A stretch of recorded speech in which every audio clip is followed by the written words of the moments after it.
You take a look at a coach that in 1960, as a player, was the last man cut from the U.S. Olympic team. And they said that 1960 U.S. Olympic team was the last team to win a gold medal in its sport. And although he played a couple more years, they never went back to that level. And the Soviet Union began a domination in Olympic hockey to the point that they won the gold medal in 1964. They won the gold medal in 1968. They won the gold medal in 1972. They won the gold medal in 1976. Their total record during those years was 27-1-1. They scored a total of 175 goals and only 44 goals scored against them.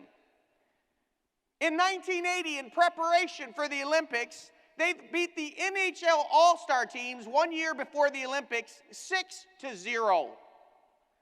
Most of their players were full-time military, and all they did is skate every day, all the time. They were basically professional athletes hiding out in the communist system so that they could beat up on college kids. And they fully expected to beat up on another generation in 1980. What they didn't count on was the power of the dream. When I tell you, and when you'll hear, and you read a book like Magic of Thinking Big, you will hear things like, there's power in a dream. That feel your dream, because the dream will fuel your courage to get back up when you get knocked down. It doesn't say if you get knocked down. If you're going to have a dream, if you're going to accomplish something big, you will get knocked down. That's not even the question. The question is, do you have the courage to get back up? Because if you have no dream, you will have no guts, and you will have no story. But Herb Brooks had a dream. You see, he wanted to be part of that 1960 team that had won. And every year after, he saw they lost, they lost, they lost, they lost, they lost. And finally, he'd had enough.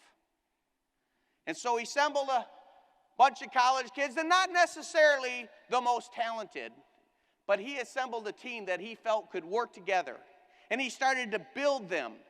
Listen to some of these quotes. These are the type of principles, these are direct quotes that some of the players said that he would repeat over and over to us.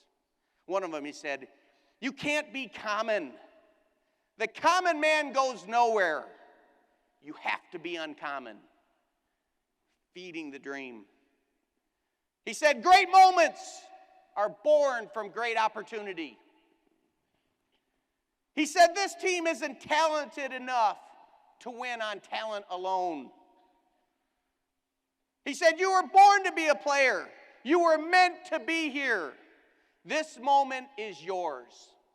That was his last statements he said to the 1980 U.S. Olympic team before they skated out on the ice to battle against the Soviets.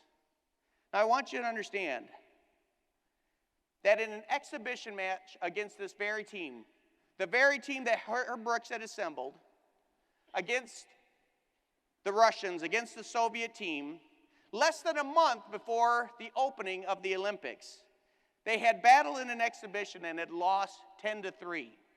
They had lost so bad that the Soviets had their last team in, and their last team outscored the best of the Americans. Later, the coach for the Russians said it was the worst thing that ever happened to us because we developed overconfidence. Because we looked and said, these guys can't skate with us. We can beat them anytime we want. And when the game started,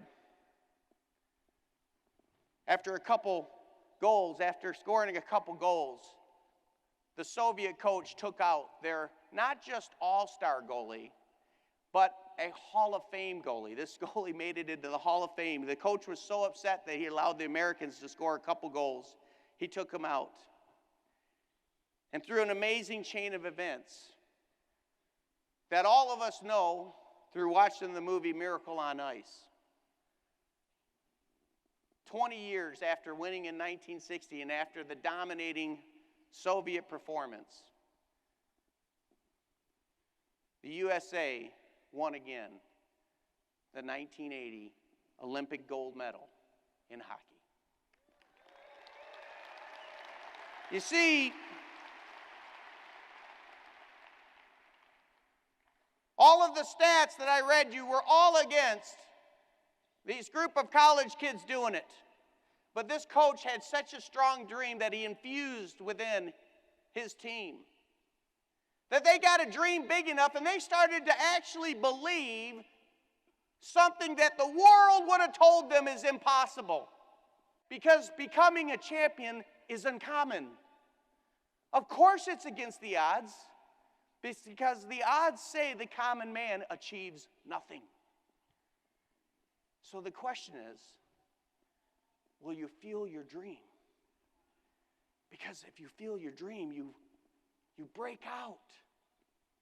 You break out of the cycle, because no dream equals no guts, which equals no story.